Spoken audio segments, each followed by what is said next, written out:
কেমন আছো সবাই? আই হোপ সবাই ভালো আছো আর আমিও অনেক ভালো আছি। জোরে জোরে কথা বলছি তার কারণ হচ্ছে ফ্যান চলছে গাইস, তোমাদেরকে হয়তো শোনা যাবে না, তার জন্য একটু জোরে জোরেই কথা বলছি।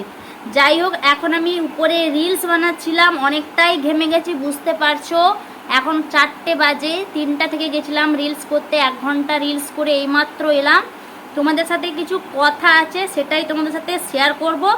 না বললেই নয় কথাটা, মানে কি বলবো, অনেকটাই কষ্টও পেয়েছি আবার আনন্দও পাচ্ছি মনে মনে। যাই হোক, কথাটা না শেয়ার করলেই নয়, যার জন্য তোমাদের সাথে আমি কথাটা শেয়ার করব।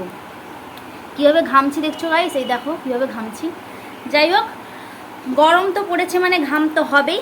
তো যাই হোক, যে কথাটা তোমাদের সাথে আজকে আমি শেয়ার করব সেটা হলো, কিছুদিন আগে যদিও আমি ভিডিওটা তোমাদের সাথে আমি ব্লগটা শেয়ার করিনি, আর প্রথম কথা বলে দিই, এই ভিডিওটা আমি ফেসবুকেও পোস্ট করব, কারণ আমি কোনো ব্লগ ফেসবুকে আপলোড করি না, কারণ একটা সামলাতে পারি না আর একটাতে আমি যাই না। যাই হোক, এটা আমি কিছু লোকের জন্য এই ভিডিওটা আমি ফেসবুকেও পোস্ট করব। তো যাই হোক, শোনো, যেটা কথা সেটা হলো, কিছুদিন আগে আমার একটা ফ্রেন্ড এসেছিলো, মানে ফ্রেন্ড বলতে ওর ফ্যামিলি এসেছিলো। ওদের বাড়ি হচ্ছে কলকাতা বনগাঁতে, তোমরা অনেকেই জানো বনগাঁ কোথায়। তো কলকাতার বনগাঁর কাছাকাছি মানে কোথাও একটা বাড়ি। যাই হোক, ওদের সাথে আমার ফ্রেন্ডশিপ হচ্ছে কেরালাতে, মানে আমার হাজব্যান্ড যেখানে কাজ করে ওখানে আমার ওদের সাথে ফ্রেন্ডশিপ ছিল, খুব ভালোই একটা সম্পর্ক। তো ওখানে আমাদের সাথে একটা ভালো বন্ধুত্ব ছিল।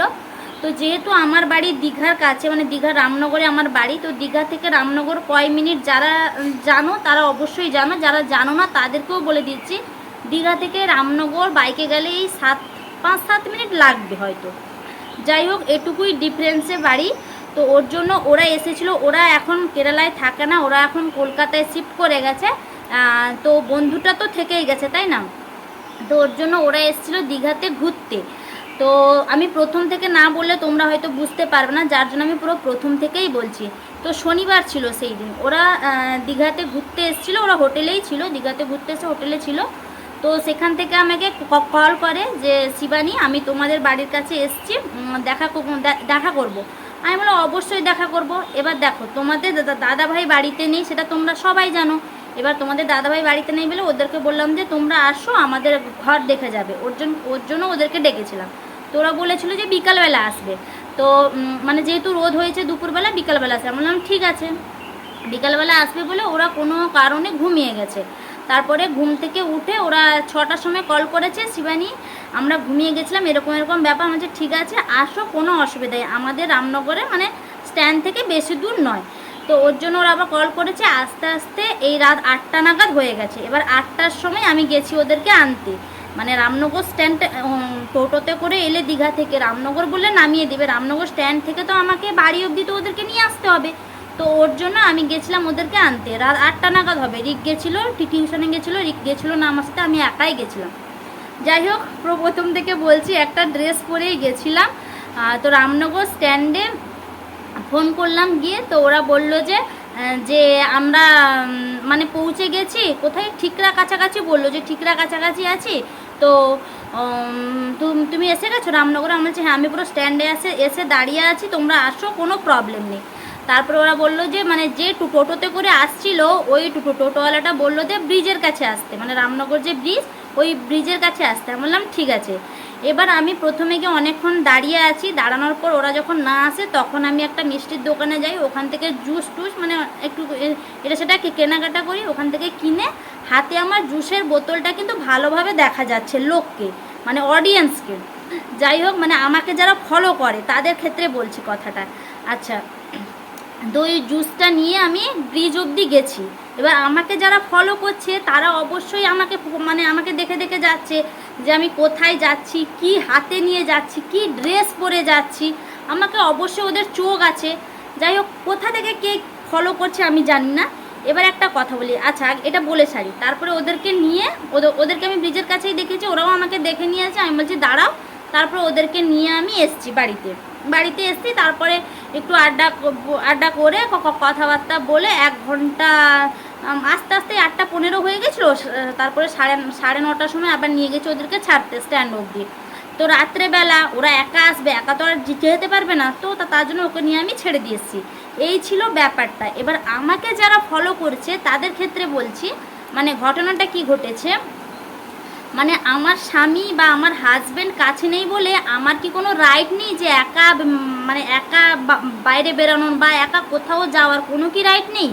এটা তোমরা সম্পূর্ণ ভুল ভাবছো। আর যারা আমাকে ফলো করো তাদের ক্ষেত্রে আমি বলে দিচ্ছি, এটা ফেসবুকে ছাড়ার একটাই কারণ, মানে যারা কি বলবো, মানে তারপরের দিন ও সকালবেলা এরকমও ঘটনা ঘটেছে যে আমি তো মানে দেখো তোমাদের দাদাভাই বাড়ি নেই, মানে আমাকে সবটা করতে হয়, বাজার হাট বলো বা কে বন্ধু আসছে না আসছে যাচ্ছে সব কিছু A to Z, ব্যাংকের কাজ বলো, পঞ্চায়েত অফিসের কাজ বলো, রেশন কার্ডে, মানে A to Z সবটাই কিন্তু আমি আছি, মানে আমাকে বুঝতে হচ্ছে। তো আমি একবারের জায়গায় 5 বার কিন্তু আমি যাব, এটা তো স্বাভাবিক, তাই না? কিন্তু এটা তো কোথাও লেখা নেই যে মানে হাজবেন্ড নেই বলে আমি একা বেরোতে পারবো না, আমি কারোর সাথে মিট করতে পারবো না, কারোর সাথে কথা বলতে পারবো না, এটা তো কোথাও লেখা নেই। আমার তো মনে হয় না যে এটা কোথাও লেখা আছে বলে। কিন্তু কিছু কিছু লোকের প্রবলেম, তার জন্য তারা আমাকে সকালবেলা জিজ্ঞেস করছে এরকম যে কালকে লাল ড্রেস পরে হাতে জুস নিয়ে কোথায় যাচ্ছিলে, এরকম একটা ঘটনা। মানে একজন না, মানে কতজন ফলো করে তোমাদেরকে আমি বলে দিচ্ছি। যাই হোক, অনেকের মুখে এইটাই সকালবেলা আমি শুনেছি। যাই হোক, তোমাদের দাদাভাই আরেকটা কথা, আমি কোথায় যাচ্ছি, কি করছি, কে আমার বাড়িতে আসছে, কার কাছে যাচ্ছি, কি করছি না করছি, A to Z তোমাদের দাদাভাই কিন্তু সব জানে, ঠিক আছে? এই ভিডিও যে করছে তোমাদের দাদাভাই অবশ্যই দেখবে। যাই হোক, তো সেটা বড় কথা না, বড় কথা হচ্ছে আমি কি করি না করি সেটা আমার বর জানে, আমার বরকে জানিয়েই আমি করি। তোমাদের এত মাথা ব্যথা কিসের ভাই, সেটা তো আমি বুঝি না। যাই হোক, তারপরের দিন তোমাদের আমি যখন বাজারে যাচ্ছি, ফোনে তোমাদের দাদাভাই আছে লাইনে, মানে লাইনে কথা বলছি, কথা বলতে বলতে যাচ্ছি, হঠাৎ করে একটা ছেলে আমাকে এই কথাটা জিজ্ঞেস করছে, যে এমনি তো জিজ্ঞেস করছে, তোমাদের দাদাভাই লাইনে থাকতে থাকতে এটা একজন জিজ্ঞেস করছে যে কালকে লাল ড্রেস পরে জুস হাতে নিয়ে কোথায় যাচ্ছিলে, ব্রিজের দিকে। দেখো মানে কোথা থেকে কে আমাকে ফলো করছে আমি ঠিক বুঝতে পারছি না। মানে আমার স্বামী কাছে নেই বলে কি আমি কোথাও যেতেও পারবো না, না রাত্রে বেরোতে পারবো না কি? তোমাদের মাইন্ডটা একটু চেঞ্জ করো, ঠিক আছে? আমি আমার ব্যাপার আমার স্বামী বুঝবে বা আমার হাজব্যান্ড বুঝবে, বুঝতে পেরেছো? ক্লিয়ার? তোমাদের এত মাথা ব্যথা কিসের সেটাই বলছি। যাই হোক, আর একটা কথা হচ্ছে যে সব মেয়েদেরই একা হাঁটা চলার রাইট আছে, ঠিক আছে? মানে কারোর স্বামী নেই হাজব্যান্ড নেই বলে পাশে যে একা বেরোতে পারবো না বা ঘরে বসে থাকবো সেরকম কোনো ব্যাপার না, সবার ক্ষেত্রেই এটা হওয়া উচিত, তাই না? কারণ আমার বর নেই মানে আমাকে তো সব কাজটা করতে হবে। আমার একটা ছেলে আছে, যদি রাত বেরোতে কিছু হয় তাকেও নিয়ে আমাকে যেতে হয় ডাক্তারখানায়, এখানে বলো বালিশের যে কোনো জায়গা আমাকে একাই যেতে হয়। বা আমি যদি কোনো গেস্টের বাড়িতে যাই তবুও আমি একা যাই, কখনো রিককে নেওয়ার হলে নিয়ে যাই, না হলে ওকে রেখে দেওয়ার হলে রেখে দিয়ে যাই। তা বলে বাচ্চাকে না নিয়ে একা একটা ড্রেস পরে বেরিয়েছি বলে কোথায় না কোথায় যাচ্ছি, কি চিন্তা ভাবনা ভাই তোমাদের, আমি কিছু বুঝি না। যাই হোক, এটাই একটা বলার ছিল। তো ওই বন্ধু ওই মানে ওর ফ্যামিলি এসেছিলো, ওরা স্বামী স্ত্রীর বাচ্চা, অনেক বছর পরে, অনেক বছর বলতে 3-4 বছর পরে দেখা হলো। কারণ প্রথম যখন আমরা কেরালায় ছিলাম তখন আমরা ওখানে খুব আনন্দ করতাম, মজা করতাম, একসাথে থাকতাম, সব কিছু করতাম। তো এত বছর একটা গ্যাপ চলে গেছে। তারপর ওরা দীঘায় এসেছিলো, বলেছিল যে আমাদের বাড়ি দেখে যাবে, ওদেরকে নিয়ে আসতে গেছিলাম। তোমাদের ক্লিয়ার করে দিয়েছি, আর কারোর কোনো মনে প্রশ্ন নেই, আশা করি থাকার কথাও না।